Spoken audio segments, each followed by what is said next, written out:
Your what? My notebook. My notes. All the notes.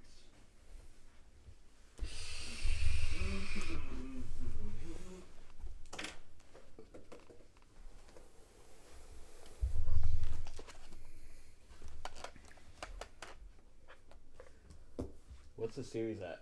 Because they're playing the Bucks, right? No, they Bucks are beat the gone. Bucks. Oh, they beat the Bucks. Bucks So now. they're playing. New York Knicks right now. That's right. It's tied 1-1.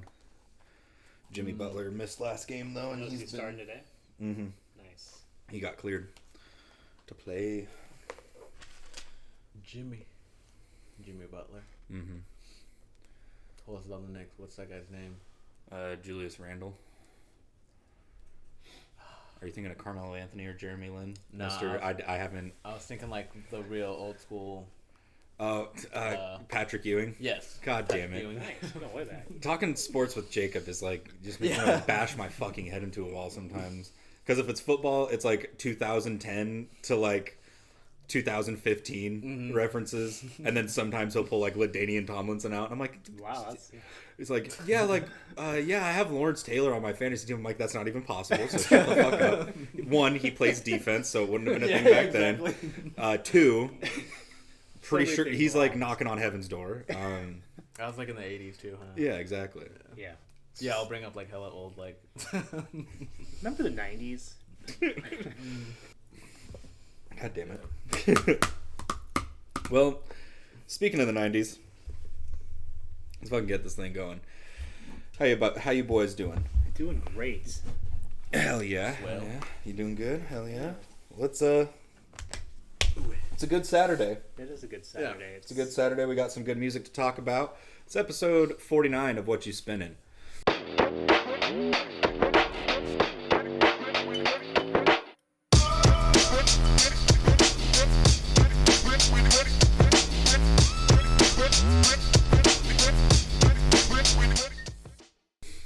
We are one episode away from episode 50.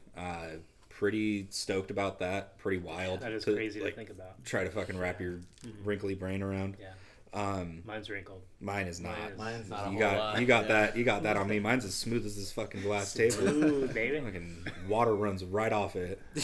No wrinkles. Yeah, dude. But no, episode 50. I'm fucking stoked. That'll be next week. Hopefully, I don't know. Mother's Day might complicate things, but anyway, next episode 50. As we said last week, it'll be another instrumental edition, which I'm super stoked for. I know I'm really excited about my pick. I'm excited to see what y'all have for yours. But without further ado, let's dive on into this bad boy. Go ahead and start with my pick for this week. We're going Dirt by Alice in Chains, released in 1992.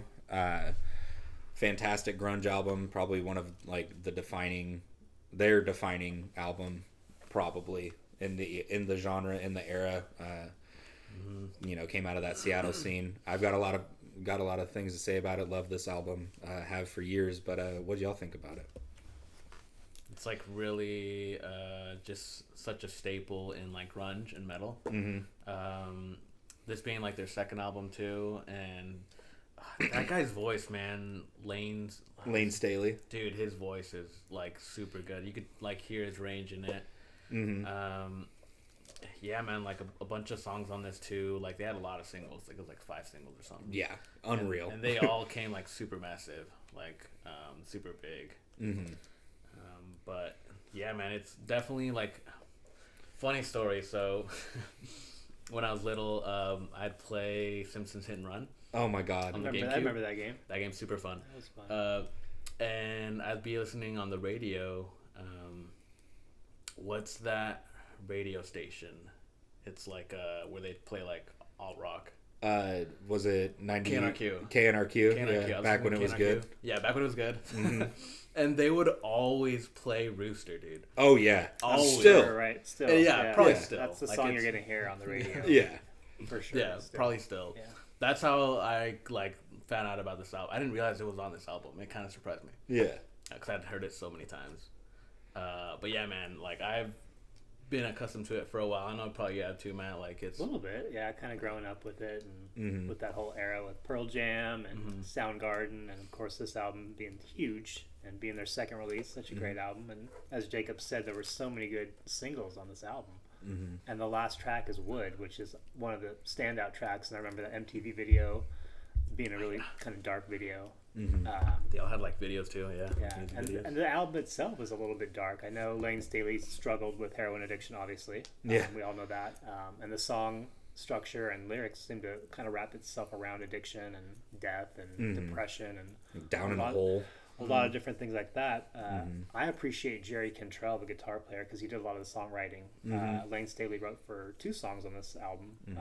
I have them in my notes somewhere, but Jerry Cantrell is just a great guitar player, good songwriter, and I felt like Hell of a vocalist too. yeah, I mean, he definitely had that frontman persona in this band, more or less, as much as Lane Staley did. Very And much carried so. the band probably for a few years when Lane was really in his dark holes. But this album, such a good album. The follow-up, Jar of Flies, great as well. Almost wholly acoustic on that album. I love that one too. Jar of Flies is fantastic. Yeah, but to go back, kind of what Jacob said earlier about all the singles, it's like this has so many of them, and to have an album that does that is rare. Very. You don't see that very often anymore. There's a handful of bands that have done it, but this album's so good. Yeah, I mean, you guys have said great things on it at this point, but to speak on Jerry Cantrell, he like Nirvana, like just to compare, 2 bands, same area, same era.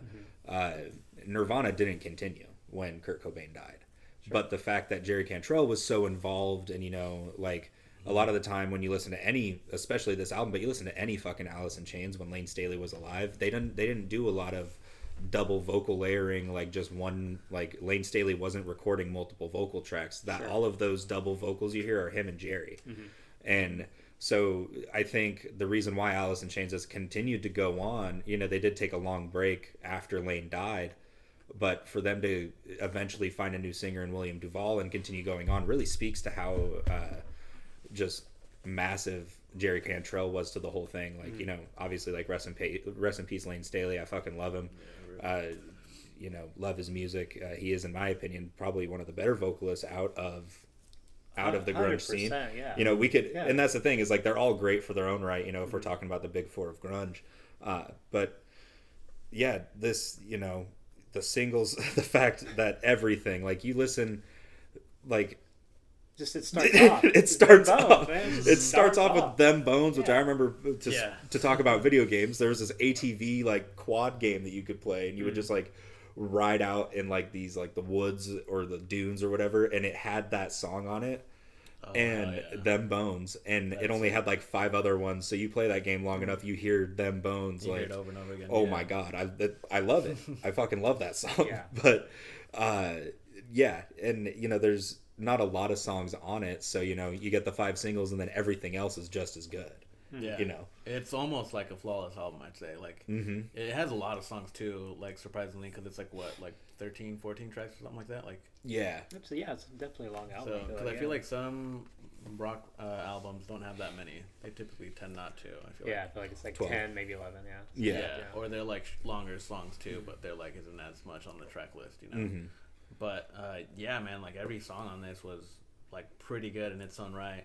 And yeah, going back to what you were saying, like the lyrical stuff that they were talking about, like it was meaningful, and it was for sure self-aware, because it was like it's talking about like self-aware, drug addiction and depression and all this stuff.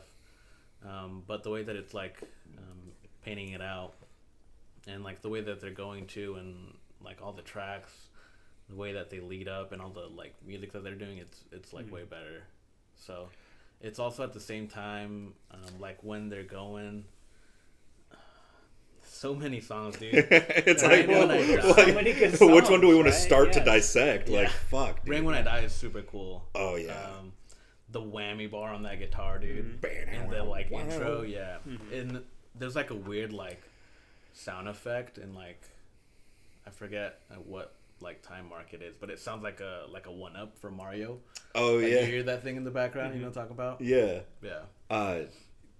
And I remember when I got into this album, I was like 13 maybe, and I was playing, learning guitar, and so I was just sitting up in my room just on Ultimate Guitar tabs and playing, and I discovered this album and immediately went to Walmart and saw a t-shirt and was like, thank you Walmart for always having cheap band merch. And I wore the piss out of that goddamn shirt. But I remember learning like Wood on the bass, like tried learning Rooster at one point, like all of these songs I was just sitting there like trying to learn and stuff because I was just fucking obsessed with this album. And I remember this kid I used to jam with, we actually would jam on like Angry Chair every once in a while, like pull that one out, and I was like, oh my god. So like just especially like I want to talk about Angry Chair for just a second. Like that opening like drum beat is like so clean, but it's got this echo effect to it, and then that just guitar riff, that bow down down like, and it's just got this reverb, like this fat like filter on it, like it just sounds so dope. And that's the second to last song, and it's like, all right, like track 11, like what the fuck is track 12 gonna be? Wood. And it's like, what the fuck? It's a rare thing, I feel, for some bands to do that and make the last song just stand out like that. And one thing, and to go back to Angry Chair, that was a Lane Staley written song. He did that one and Hate to Feel. That's sick. He wrote those two songs. That was his first time he did songwriting for this like setup. Damn.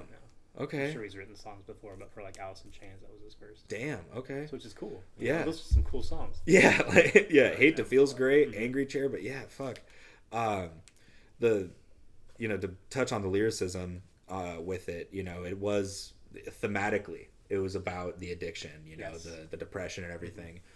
But they did such a good job of writing lyrics that alluded to it, but not like it was such a I don't know what fucking word to use to describe it right now, but like soft delivery of like, hey, if you really, really read between the lines, the song is actually kind of dark, but they're just jamming the whole time, like Them Bones and Wood, and it's like, and then you listen to like, have I run too far to get home? Like that end line at Wood is like, okay, like that actually makes sense. But they did such a good job of making so many radio friendly songs that when you listen to them, you're like, that's actually kind of fucking sad, dude.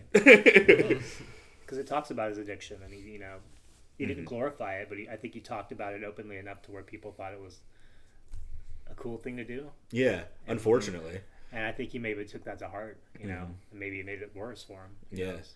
Like maybe he felt it was part of his image, because to a certain extent it was. Like him performing in like the gas station biker sunglasses, whether it was with AIC or with Mad Season, just another great band. You should. Lane Staley was in a band called Mad Season. It was a super group of grunge people, wasn't it? It was Mike McCready from Pearl Jam. I'm trying to think of who else was in that band, like who was drumming and stuff. Oh fuck! Yeah. Here, I'll look it up. Hold, please. For grunge in general, like this was a lot. Like it's, I guess, cited as one of like the bigger grunge albums. I think so. And like, I mean, it's wild, man. For it to come out at the same time too, like their second album, it's still early, like 92. Like, not even like when everything else was going from 95, when we were talking about some of those albums. But it was like a lot more, just so raw, dude. Yeah, so raw. Something about it. All the effects that they use on their guitars sounded really cool too. Did you find the people? Yeah. So Mad Season was Lane Staley from Alice in Chains, Mike McCready of Pearl Jam, Barrett Martin of Screaming Trees was their drummer, and bassist John Baker Sanders, who founded another smaller grunge group called the Walkabouts. But fantastic band as well. But Lane Staley and then Mike McCready from Pearl Jam as the guitarist. Fucking sick. Dang. They had They had the Slayer, the guy in Slayer. Tom Araya. Yeah, they had him also like doing vocals on like, 2 songs. Untitled, wasn't it? Yeah, the Untitled. Yep. Yeah, I was like that. I was listening to that last night, and I was like, "Oh fuck yeah!" I forgot that was Tom Araya. Because he starts with like the Iron Clan. Yeah. And that's funny because this was recorded during the riots in LA in The Rodney 1992. King riots. The first day of the riots is when they were supposed to start recording, and they took Tom and they went to Joshua Tree to get out of town because it was just chaotic. Damn. Oh, shit. Jerry Cantrell was in the liquor store and somebody's getting robbed and people were looting, and like, so they're like, let's get out of town. Yeah. Dang. And we'll come back and record. What the fuck? So I did they not went know way that. out there. Like, what were they doing out there though? What the heck? Camping Because that's or like just, that's like a Peyote. national park, Yeah. right? you can Yeah. camp out there and stuff. Yeah, you can. That's wild. Yeah. That's actually insane to think about. But what a time to record an album! Like come back into LA or wherever they finished recording the album. I'm not sure where that happened, but Yeah. I'm guessing LA somewhere. But to come back into town and like after the aftermath and just record this dirty album. Yeah, it's so exactly. good, right? And Yeah. you know, we've kind of touched on it a little bit on the show. Is you're a product of your environment. Like whether you know, if you go and record an album in a different location, it's going to impact that. You know, I can't remember what fucking band we talked about that with, but anyway, you know, that probably had something to do with the just aggression that is in this album. Sure. You know, I mean, maybe if it was even like a small piece, but you know, like the anxiety's running through you. You're like, holy fuck, and then you get in the studio and you're like, just crushing it. Yeah. You know, because there is like Untitled, especially, but there's other tracks on this that are like actually kind of like, all right. Yeah, they have really cool solos too. I don't know well enough, like the guitarist. Jerry Cantrell. Yeah, he has like really Yeah, he's good, wild. just like muddy, like heavy riffs on some of them, and they sound fucking badass. I used to buy Guitar World magazines. Like, I never signed up for a subscription, but I would just go to Albertsons and have my mom buy them, or I would. And the first one I ever bought, like I said, when I was like 13, was the cover was Jerry Cantrell, and it had because they have like 4 or 5 songs in the back tabbed out, and it was "Man in the Box." And I was like, cool. I was like, fuck yeah. But no, and that was like right when they had just reunited and got a new singer, and they had just put out Black Gives Way to Blue, and so he was on there talking about that. And I would just remember like seeing that, and I was like, oh yo, Alice in Chains, I play them on Rock Band, and like they're in that ATV game, yoink, just grabbed it. And Damn. but yeah, dude, Dirt, fucking Alice in Chains, man. And that's the other cool thing is like the new lineup is everybody but Lane. Yeah. Like it's like fucking Mike Inez, the bassist, and then I can never remember the fucking drummer's name. That's gonna piss me off too. Anyway, shall we top 3 it up? Let's do it. All right. Start us off, Sat. Honorable mentions: Wood and Rooster. Would have felt like a fucking cheesehead if I put them in my top 3. But Or if you would have said Rooster Wood first. Rooster. Yeah. So number 1 bad Rooster, jokes, number 2 Wood, number 3 Them Bones. All right, peace out. No. Honorable mentions: Wood and Rooster. Number 3 Sick Man. That middle like bridge piece. Sick man. Sick Man. But there's like that weird middle bridge where it gets like kind of drony and shit. And it was kind of like Rob Zombie kind of feels of that song in the Sick beginning. Man. Yeah. Yeah. It's a good song. I like It that is. song. It's a good song. And then number 2 Angry Chair, and then number 1 Down in a Hole. That song fucking. Yeah, that's a good that one. song. We didn't really talk about that song. That's another good one. No. Fucking Down in a Hole, man. That's like That's probably the second, I would say, one of the second more popular songs. On Mhm. And So just would- that's another one that really shows off Lane's range. You know, that intro, the ooh, Yeah. and then you know, but man, fuck, I have a lot of sad memories with that song, man. Just listening to it, like Yeah. pissed off at school, just like just being a fucking dweeb, a fucking little piece of shit emo kid. But you know, that music took that energy from you. Yeah, You exactly. expelled it. Expelled the demons. Expelled the demons. But yeah, Down in a Hole, number 1. Fuck yeah, dude. We didn't talk about that too, but I did want to bring that up. Down in the Hole. Mm-hmm. That's when you really tell like the lyrical standpoint, like just how meaningful it is. That Mhm. and he's like self-aware. Honorable mention, I'd go Brewster. I'm not putting it in top 3, but yeah, that was a core memory for me. Like when I was a little kid, I'd be like, oh, I remember this album.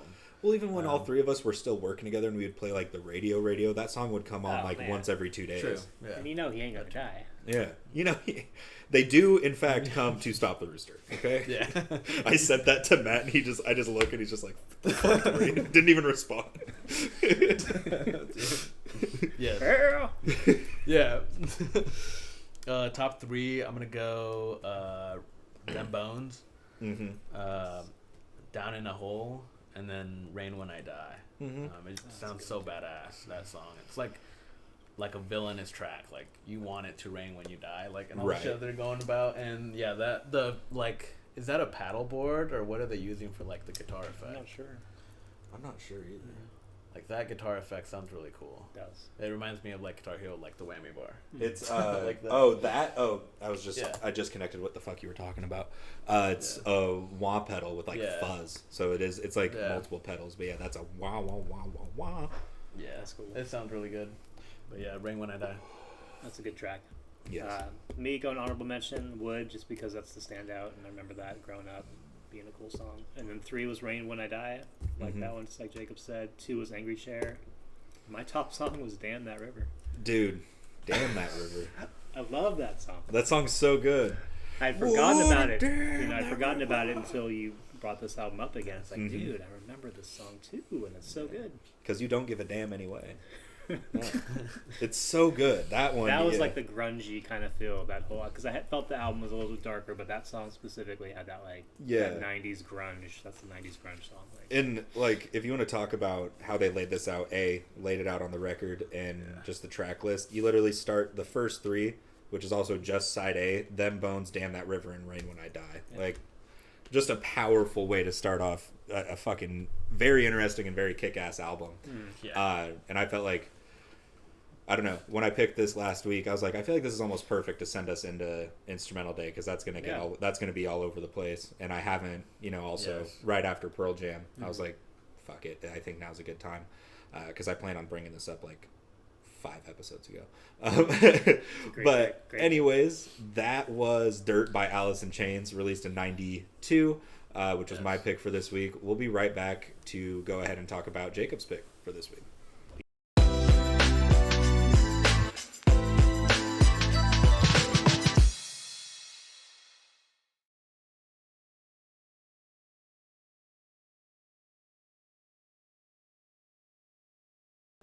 Okay, it's time to move on from 1992 and the grunge era of music to talk about Jacob's pick for this week, and we'll let him intro that. What you got? Yeah, so Slum Village, Fantastic, Volume 2, came out in 2000. They were a hip-hop group with J Dilla, T3, and then Baden. Is that his name? I think it's how you say it, yeah. Balden, something like that. Yeah, Baden. Yeah. Mm-hmm. But it came out 2000, Detroit, hip hop. Like, these guys were really up and coming. Their first album was in, what year was it? It was like 97, 98? 98. I think 98. Yeah. I think it was a little bit like earlier, because I think this was recorded around 98 and didn't get released for a while because it got shelved for a year because the record company had some issues or something going on. Yeah. Yeah, they did. It came out like 2 years after, I think. Yeah. Mm-hmm. But yeah, it has J Dilla production. He's producing the whole thing. They're like, at this point, this album has really kind of been cemented as like a legendary album just because who they had and who featured on it. It's got Busta Rhymes, Q-Tip, D'Angelo, Common. Like, it's got these like crazy features on it too. D'Angelo play your piano. Yeah, especially for that time. Oh yeah. Yeah, I mean, we could definitely get into it. There's a lot to talk about. Yeah. Fucking I did like a whole songs. half page of notes. Yeah. All I could do was like write the track list down because it's just massive. Like, there's just so much going on. And then, I don't know if y'all do this, but like, if I hear a song like early on in one of these albums that I like, I'll be like, ooh, that might make it to like top 3. And most of my top 3 vanished by like song 10 or like song 12 because there was just so much more. And then by the end of it, I was like, what the hell? Yeah. I was like, what the hell just happened? I was like, it kept changing my mind. I was like, ooh, that's a great song. That's a great song. And it was just so consistent throughout. And it just went all over the place. The features are fantastic. J Dilla kills it on the production as per usual. Yes. It's, if you want to compare it to, his other like best known work, like Donuts, the beats on it are vastly different almost. There's some that you're like, oh, that could have been on like a Donuts, that could have been like a Donuts beat or whatever. And it's so interesting, like how him as a producer, he was able to make stuff that was super out there and eclectic, and then have something that's like, yeah, this is like hip hop, like this is like 90s hip hop, dude. Yeah, it is 90s hip hop. It is. Yeah. It has that feel from the start, like all throughout the album, just like that. I think it was like a huge influence for that underground movement after Tribe, kind of started that neo soul rap hip hop genre. Yeah. Kind of dying out. And I think they kind of picked it up. I don't think they liked that moniker or that like reference, but I mean, Q-Tip's featured on this album. Yeah, So it's and like, there's a Fife Dog sample. Yeah. J Dilla samples Fife Dog, So, Slum Village. I feel like, a lot of people think like J Dilla saved rap with this album. I've seen that written a lot about I've this seen album. that. Yeah. And I was like, you know what, I could it's hard to argue that. It is, You know? because it came, like, it brought everything, it was kind of like things might have been falling apart at that time, because it was kind of the end of the Tribe heyday. When we talked about Tribe 9 episodes ago, we mentioned that, the 3 albums we talked about were their strongest, and then after that it was kind of, there were great songs off of them. We, again, go watch episode 40 of Whatchu Spinnin, the A Tribe Called Quest special edition, to see a full fucking hour and a half long discussion about this exact thing, because that's what we talked about the most of the time. But no, I could fully agree with that sentiment, that it almost did save the game. Kind of made it like things are about to get really bad. It's the end of the 90s, like this. All these rap genres, these weird gangster rap genres, and these other random, like the rap music we're making is not going to survive. No, you got to branch out. And so I agree with it. Yeah, it's kind of viewed as their better album that they've done, because after this, because this was the last album that they had, all 3 of them, because then after this, J Dilla, he went to do his solo career, and then they added Elzai, and then they've been swapping out members, because R.I.P. J Dilla, and then also what's his name, the other guy on this, Batten. So right now Batten it's died too. Yeah. Shit, I didn't know. So right now it's just T3 and someone else, I forget who, but because Elzai's not in it anymore. No, he left. Yeah, but it's still like a pretty, like, they're still making music and stuff. They just featured on a couple like people's albums. Alchemist. On that album. The Alchemist album that just came out like a month and a half ago. Yeah, with Larry June. So, but yeah, like it's got like that classic '90s hip hop. It does. Like the track with Busta Rhymes, dude. That's like old school '90s Busta. Like you could tell he's like still very much in his prime. That was thank you for saying in his prime, because it's hilarious how he exploded like 4 years after this album came out, or like 3 years. Busta really blew up as a solo artist and started putting shit out like Break Your Neck and a bunch of just like not jock jams, but like workout room, high school weight room music is what Busta ended up doing. I know, because I literally would play, my high school football team would play Break Your Neck by Busta Rhymes, and our coach, who was 16 at heart, would come out and headbang with us, and he started balding at 18, so you can imagine how fucking hilarious that was. Wow. But it's funny to think about like someone being so fucking popular, but then you think about like, this is, at this rate they're super popular, which is great, but this wasn't even their prime. Like their prime was when they were fucking 19, 20 years old, rapping with Tribe and Leaders of the New School and fucking Slum Village, and and this was, pinnacle. It's like all of those other features I just mentioned, this is another one that you could add to the list of how just impressive he was as a feature artist back then. Oh yeah, no, for sure. Busta Rhymes, like, he does his thing. The Q-Tip song also. Funny enough, some of these songs and some of the track list is like missing. They didn't have Fall in Love. It's not on this song, but it is on like the 10-year anniversary.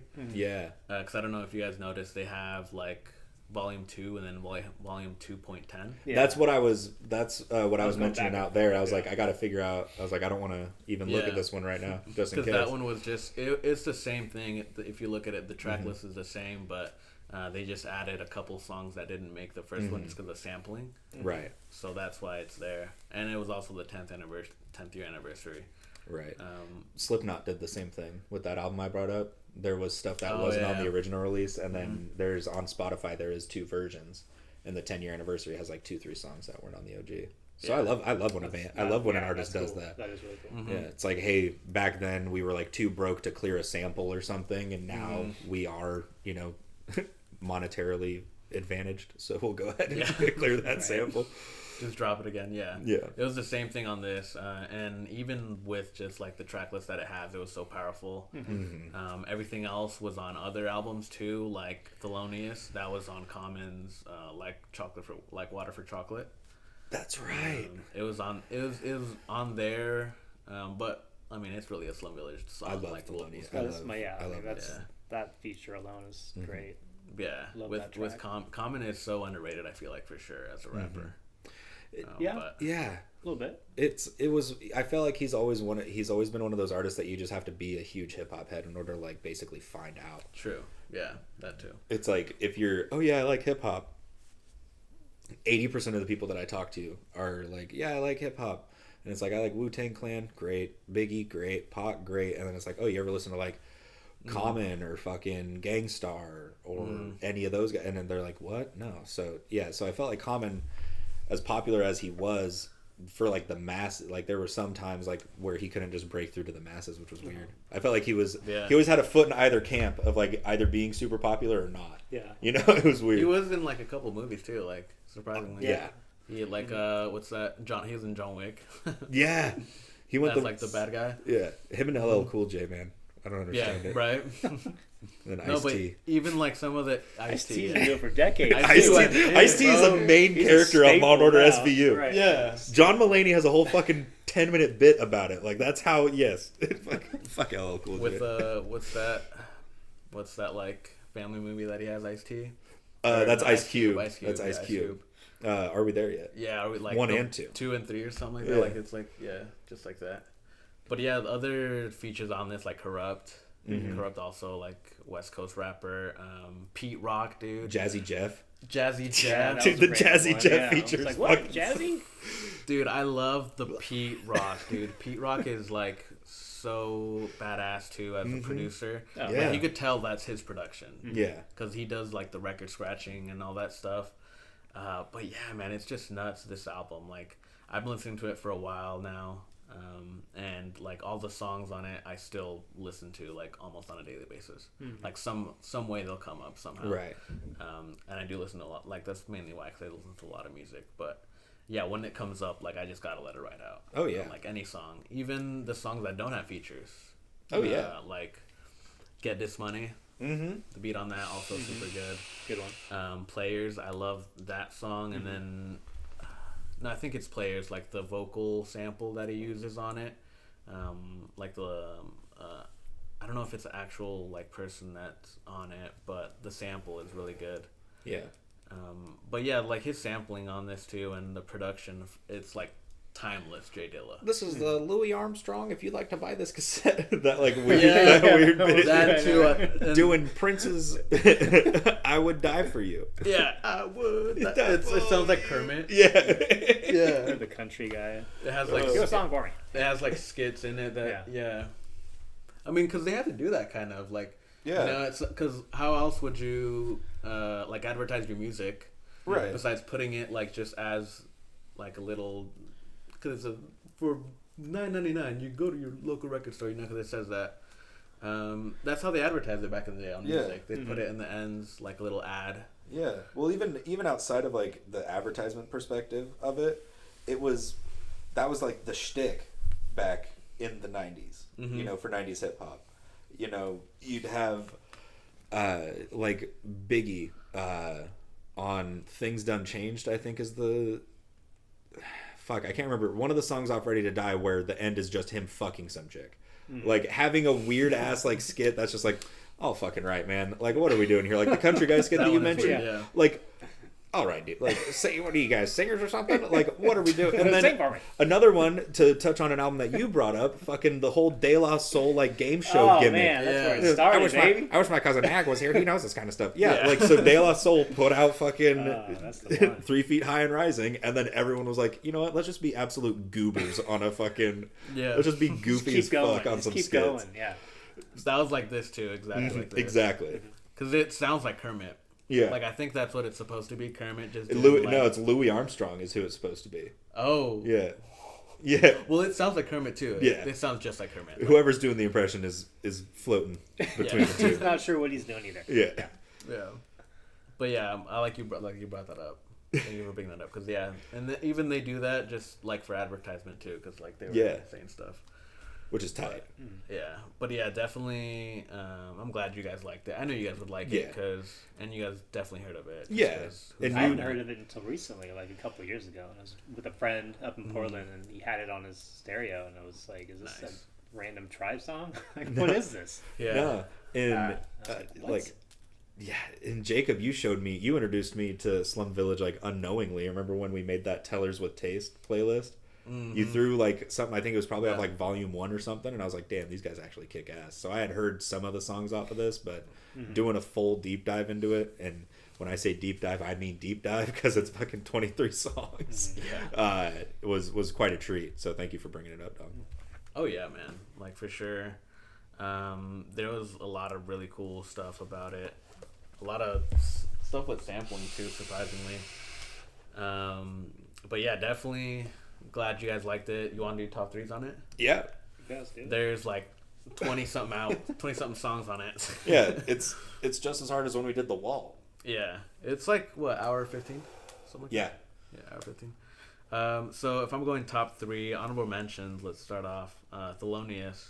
That song is badass. I mean, yeah. Who Are We? I wanted to bring that up too, just because like it's like very wavy synthy beat that he does on that one, which is kind of like experimental for J Dilla. But top three, I'm gonna go Untitled. Yes, it's number three. Two of our albums. For 2 out of 3 albums have a Untitled. track called Untitled. I was like, did I write that down wrong? Yeah. Well, I mean, sometimes they like artists like they just can't think about like a title, so they'll just be like Untitled, you know. Korn did that for a whole album. That's like Fantastic. Is it Untitled Fantastic?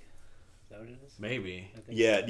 The track is Untitled / Fantastic. Oh yeah. True. Yeah, that song, Untitled Fantastic. What's It All About with Busta, dude, and then Once Upon a Time with Pete Rock. Yes, I love that song, that beat. That's someone I want to bring up too. Pete Rock, he's he's real old school. Yeah, producer. He's like KRS-One era almost. Yeah. Yeah. He's really cool. Do you want to go next, Matt? Or you want me to? You can go for it, sir. Cool. Do it. Honorable mentions: Raise It Up and Go Ladies. Nice. Don't know why Go Ladies. I thought was pretty sick. Number 3, What's It All About? Busta feature. We fucking beat the fuck out of that dead horse, so don't have to say much more about that. 2, Who Are We? Also really like that song. And 1, as I kind of alluded to earlier, Thelonious.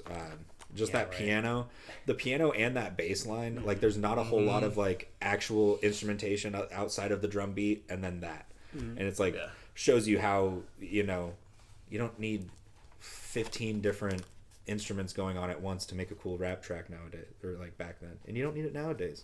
Take notes, Metro Boomin. No, I'm kidding. Love you, bro.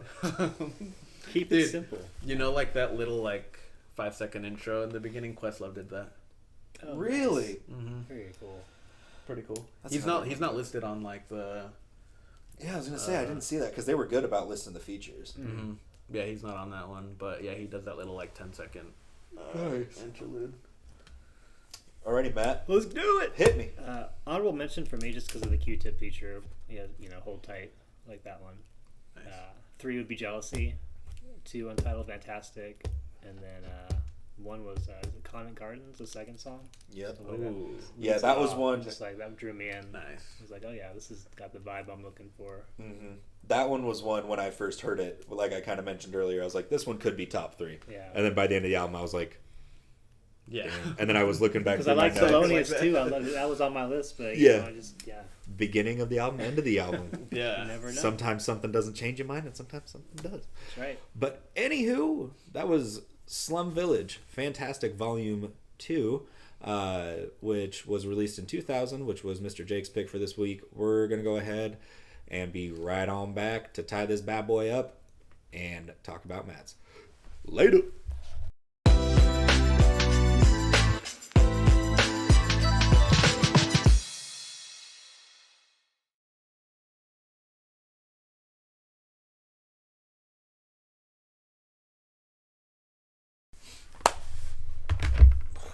feel like I have to like sit out for this. I don't know why. It kind of does that way the mic can pick you up better. Yeah, if I'm back here, it's like too. I can because I'm loud, so I get to do whatever the fuck I want.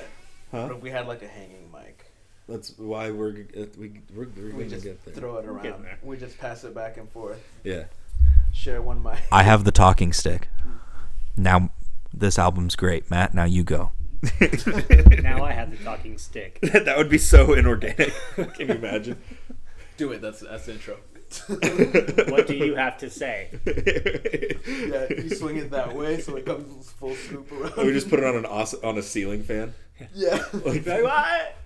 No. We just move everything over there. Have it oscillate, and it's just. Yeah. It's like on a Ghost track. podcast. Yeah. It's on a track and it's by itself.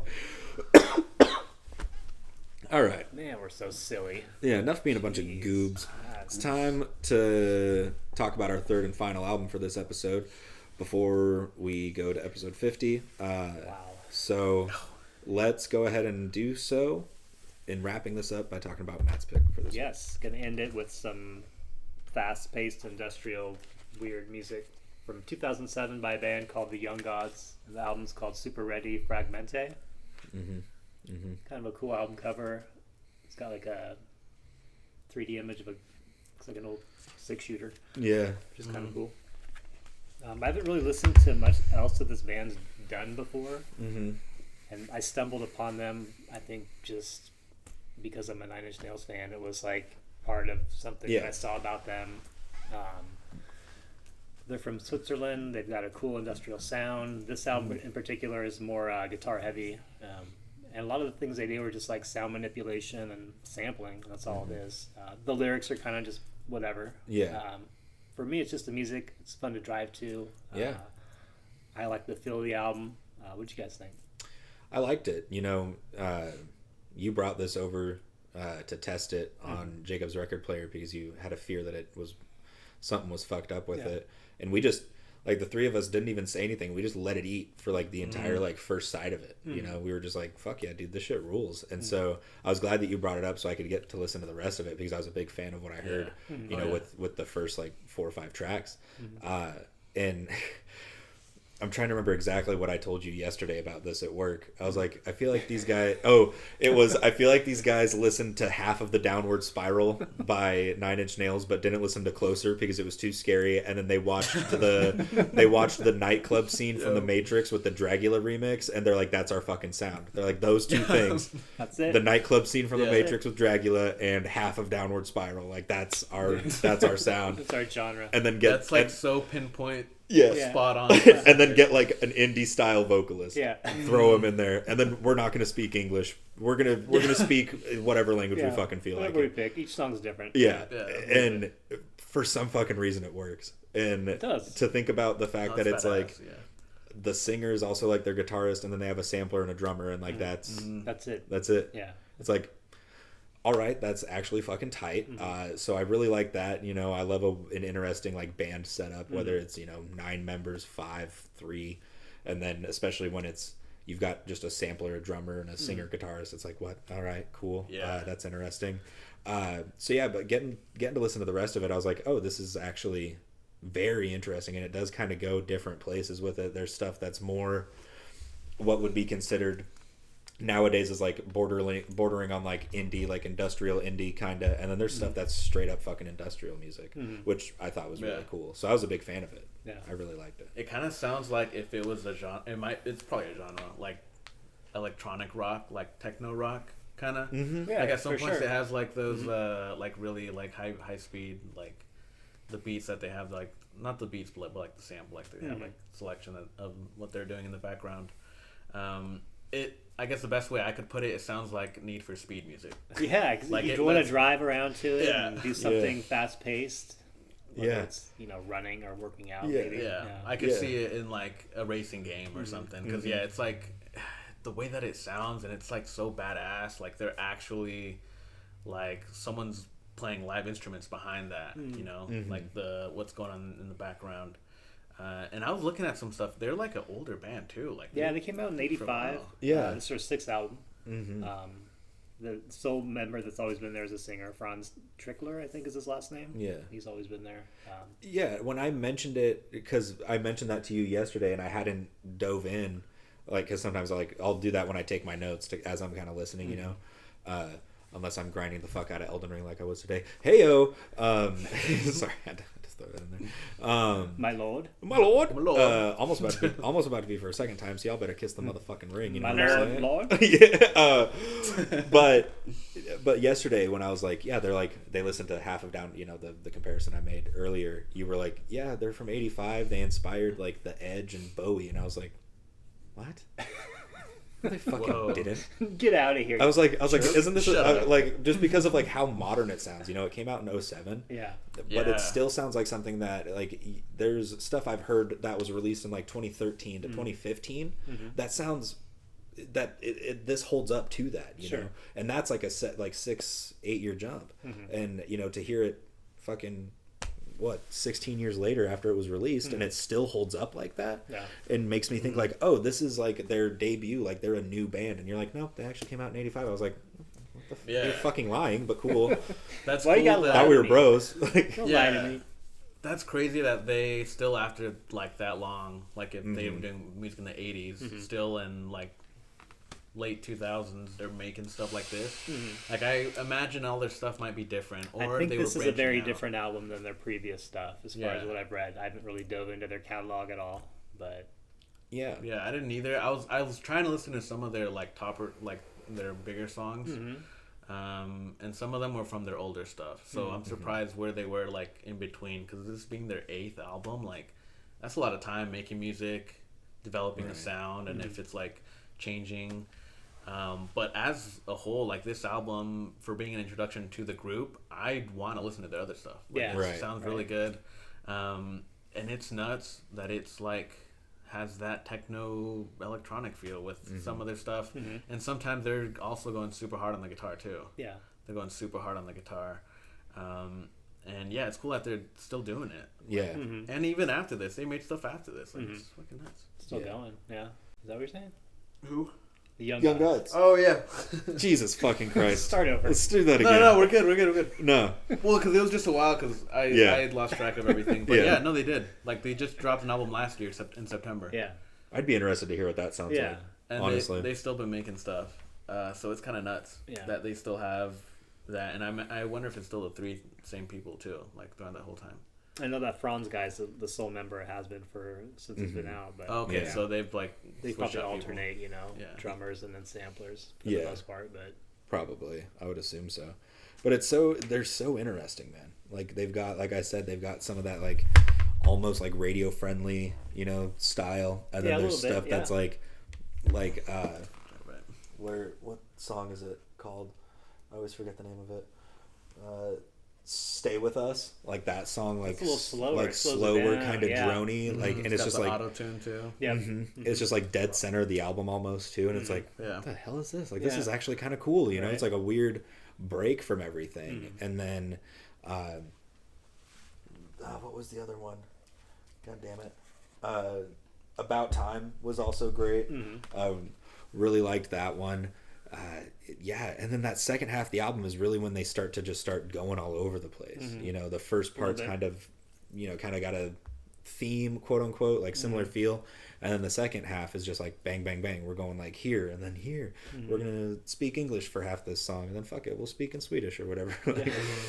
It's like, what we want. It's like, all right, cool, I respect it, I like it. Yeah. So the structure of the album was really interesting to me too, and just because it really highlighted how like multifaceted that they are in a way, but yeah, I'm like surprised that they've been around for so long, and I definitely want to hear more of their stuff to see kind of where they went, how they got to this point, and where they went afterwards. Sure.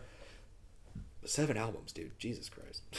Yeah, and this album has a unique sound to it. You know, it's kind of the same sound throughout the whole album, but like you said, it dives into parts with "Stay With Us" and some of the slower tracks. But I just like the vibe. Yeah. For the most part, it's an uplifting, moving around kind of vibe. Yeah, it really makes you just want to like get up, do something. Like driving to it was fantastic. When I was doing that this week, you hit the nail on the head there. Yeah, and it's that's the beautiful thing about music, is that like any genre of it can make you want to do that, is like good to do X, Y, and Z to. We've talked about a lot of albums that are good for, just Jay chilling, cooking music to, fucking even working out, whatever. And then there's stuff like this where it's got such a uniqueness to it, but it still has that same effect, and it's fantastic. It's one of the things I like about it, is because multiple different genres, like a happy song could make you cry and a sad song could make you happy. It's it's fucked up, but it's freaking and it hits sweet. you right away from the opening track on the drug. It's just like, it's like a punch in the face, and you just hold on for a minute. You know what you're getting yourself into, like right off the jump, which I like. I like when it's that well known at the beginning. It's like, all right, here you go. Be ready. And Freeze coming it up doesn't right slow after down. it. It kind of keeps going that Keeps way. the same, It kind of eases you into it. But I noticed there's some songs that they have like an ending effect where it kind of sounds like someone's like turning down a radio, like it's kind of tuning it. I was like, oh, I noticed that on like 2 or 3 songs. I thought that was cool. But yeah, super like good stuff. Thank you for bringing this up. I'm glad you guys enjoyed it. Yeah, definitely. It's like kind of in the same realm of like rock in a sense. So I like that too. That it's very much similar to that, and then it also has these aspects that like make you wanna, like you said, like move and like like do something. I feel like anybody could listen to it and find some sort of love for a song. Exactly. Yeah. It's got something for everybody. Honestly, it does. I agree with that for sure.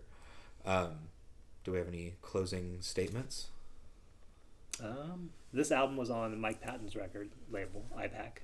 I saw that they had like something. They had some connection with Mike. I didn't realize that it was on Ipecac. This album was, which That's is kind tight. of cool. It's kind of a different label. Yeah. Mike Patton's a little bit more eclectic when he records his own music. And Yeah. I'm sure the musicians he chooses to put on his label are the same way. So. Go check out that episode of Whatchu Spinnin where we when we're talking about Angels Just by Fate No More.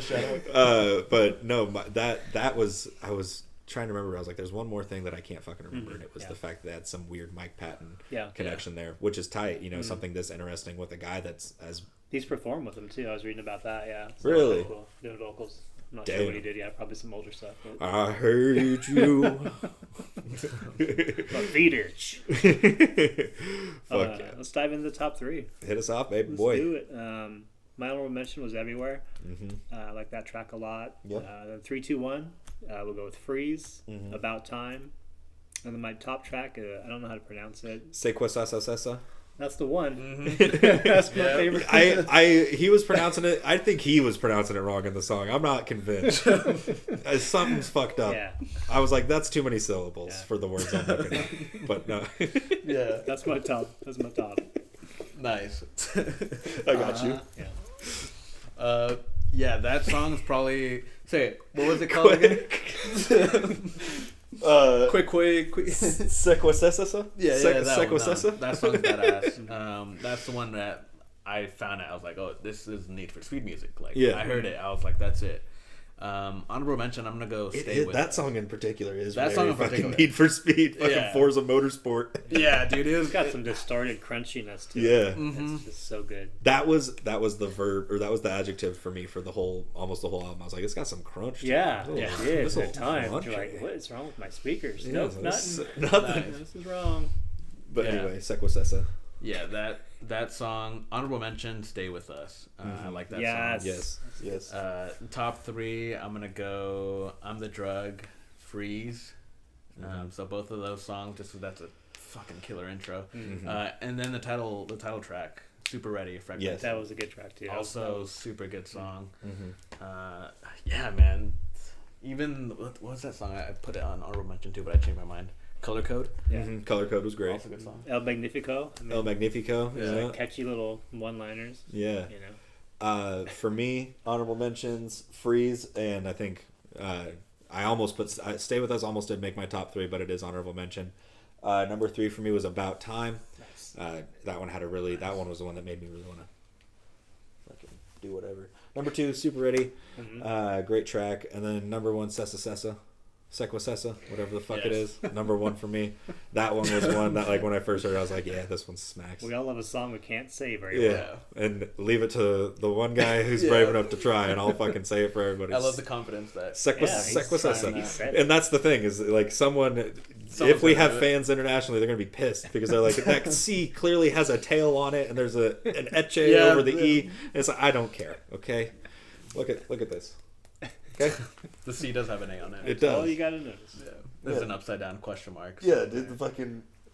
Yeah, that's not even French. That's hieroglyphs. Okay, doing my best. At least it's not as bad as when we covered Cigaros, because all of us when we covered Cigaros were just like, track 14. We're like, we really like them. Yeah, we really like them. We just can't pronounce their fucking songs. Anywho's, that was Super Ready Fragmenté by the Young Gods, released in 2007.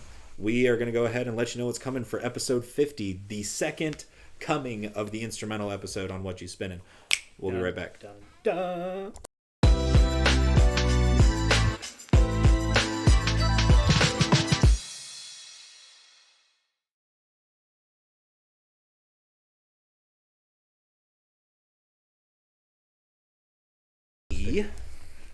It's our favorite time of the episode. Damn, 50 episodes. Right? Ooh. Bananas. Just another plug for Blast 'em. Spotify. You got all these up on Spotify, which is amazing. And I've been Facts. watching them all and listening to them, and it's been great. Yes. All of the episodes are uploaded on Spotify. I am going to get better about it. So once this, probably shortly after this is up on YouTube, it'll be up on Spotify. Check us out. You can find us the same way on there. Whatchu Spinnin. Look for the brick logo with our logo on it, the record player and the triangle. Anyway, as Matt, made a lovely tune about, it is our favorite time of every episode. It's time to introduce what we'll be talking about on episode 50. The instrumental part 2. Yes. Which I don't think it'll be the last time we talk instrumentals, because I definitely want to bring up some more stuff. Oh yeah. At least from a personal standpoint. Definitely. But we ran out of artists, or we didn't have a lot of ideas for what to do for episode 50, so we said, fuck it, let's do instrumentals again. And I feel like it's a good one to revisit it all. Oh yeah. We had some wild ambitions for episode 50. We'll save that for And we've got some more for those special episodes. I'm sure. More we'll ideas. come yeah, up with yeah. some other The main one that we've all been kind of spitballing back and forth. We will do that at some point. We just got to hash it out how the fuck it's going to go on. But anyway, enough of me talking.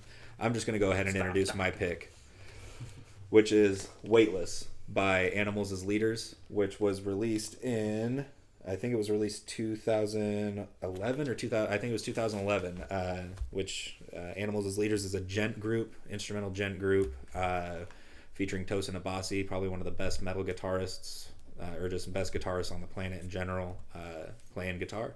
And yeah, so Animals as Leaders, Weightless is my pick. Yeah, you showed me that. You have a song While on it. ago. You have a song from it in your Yeah, liked. no, it's super good. Yeah. Dude, fuck yeah. I picked it. I'm gonna pick for my instrumental. It's Madlib. Yes. Shades of Blue. Yes. It came out in 2003. I want to say 2003. Yeah, it came out in 2003. As a Blue Note on the Blue Note record label, Blue Note. Very cool. which is like a jazzy record label. So Hell yeah. cool. Who else didn't we talk about somebody that was on Blue Note? Pete La Roca. Pete La Roca. That's right. Blue Note, yeah. Perfect. Blue Note Nice. Jazz Records. Hell yeah. Good picks, guys. Madlib, Shades of Blue, excited Animals for as that Leaders, one. Weightless, which means, Matt, what do you got? Well, I'm kind of a nerd about Brian Eno, so music for films, 1978. Let's go.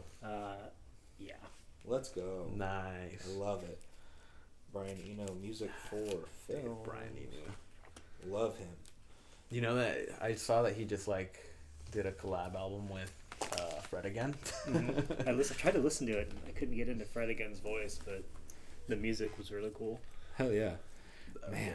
Yeah. Oh, I also love getting to revisit an artist. So getting to revisit Madlib, one of our favorites on the show, Brian Eno, another one of our favorites on the cast. And then, I'll introduce you guys into a very badass subgenre of metal. But anyways, this has been episode 49 of Whatchu Spinnin. That's Matt. Send him off. That's Jacob. Send him off.